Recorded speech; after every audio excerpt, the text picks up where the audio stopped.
Hi అండి, welcome back to my channel Lalitha's home food. ఇవాళ మనం జీరో ఆయిల్ ఏంటి నిజమేనండి, చికెన్ జీరో ఆయిల్ అంటే ఆయిల్ యూజ్ చేయకుండా చేద్దాము. ఎప్పుడు ఆయిల్ వేసి మసాలాలు ఎక్కువ వేసి చేయడమేనా?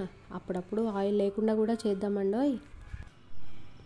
ముందుగా మన ఛానల్ని సబ్స్క్రైబ్ చేసుకోవడం మర్చిపోకండి.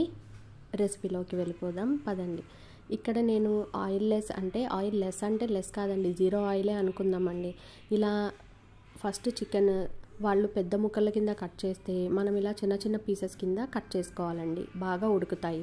చూడండి, ప్యాన్లో నేను అసలు ఆయిల్ అనేదే వేయలేదు. ఇవి నాన్ స్టిక్లో చేస్తే ఇంకా బాగా వస్తాయి. నేను ఇక్కడ ఐరన్ కడాయిలో చేస్తున్నానండి. చూడండి, ఫస్ట్ వేసేసుకుందాము. వేసుకొని పసుపు ఉప్పు వేసుకుంటే చికెన్లోంచి వాటర్ వస్తాయి మనకి.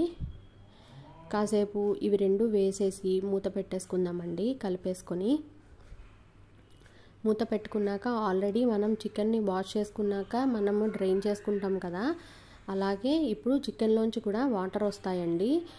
చూడండి ఎన్ని వాటర్ వచ్చేసాయో. మీకు ఆయిల్ కూడా కనిపిస్తుంది కదా, అది నేను వేసిన ఆయిల్ కాదండి, చికెన్లోంచి వచ్చిన ఆయిలే. ఇప్పుడు ఈ వాటర్ అన్నీ మనకి ఎగిరిపోయేంత వరకు మనం మూత పెట్టి ఉడికించుకుందామండి. ఈ మధ్యలో నేను అల్లం వెల్లుల్లిపాయ పేస్ట్ వేసుకున్నానండి. చూడండి, వాటర్ మెల్లగా ఇంకిపోతున్నాయి, ముక్క కూడా ఉడుకుతుందండి. నేను ఇక్కడ ఫ్రై చేస్తున్నాను కాబట్టి సాంబార్లోకి సైడ్ డిష్ కింద చేసుకుంటున్నామండి. అందుకే బాగా దగ్గరికి ఉడికించేసుకుంటున్నానండి. ఇక్కడ ముక్క ఉడికిందో లేదో చూస్తున్నాను. ఇంకొంచెం ఉడికితే సరిపోతుందండి. మూత పెట్టి కాసేపు ఇంకా మగ్గించుకున్నాను. ఇప్పుడు కొంచెం నీళ్లు ఉండంగా ఇక్కడ నేను పచ్చిమిరపకాయ అలాగే ఒక ఎండుమిరపకాయ వేసుకున్నానండి. చాలా టేస్ట్ బాగుంటుంది, మీరు కూడా ట్రై చేయండి ఒకసారి.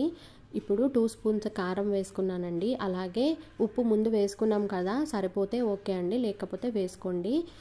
ఇక్కడ ఉల్లికాడలు కరివేపాకు వేసుకొని కాసేపు మూత పెట్టుకొని మగ్గించుకుంటున్నానండి. ఇప్పుడు మూత తీసి చికెన్ మసాలా వేసుకుంటున్నానండి. 3 స్పూన్స్ వేసుకున్నాను. చూడండి, కూర బాగా దగ్గరికి వచ్చేసింది.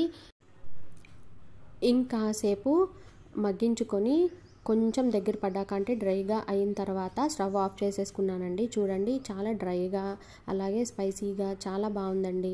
మీరు కూడా తప్పకుండా ట్రై చేయండి. అలాగే చికెన్ అంటే ఇష్టంగా తినే వాళ్ళకి, కొత్త రెసిపీ ట్రై చేయాలనుకునే వాళ్ళకి ఈ వీడియో తప్పకుండా షేర్ చేయండి. బాగా ఉడికిందండి, కమ్మగా కూడా ఉందండి.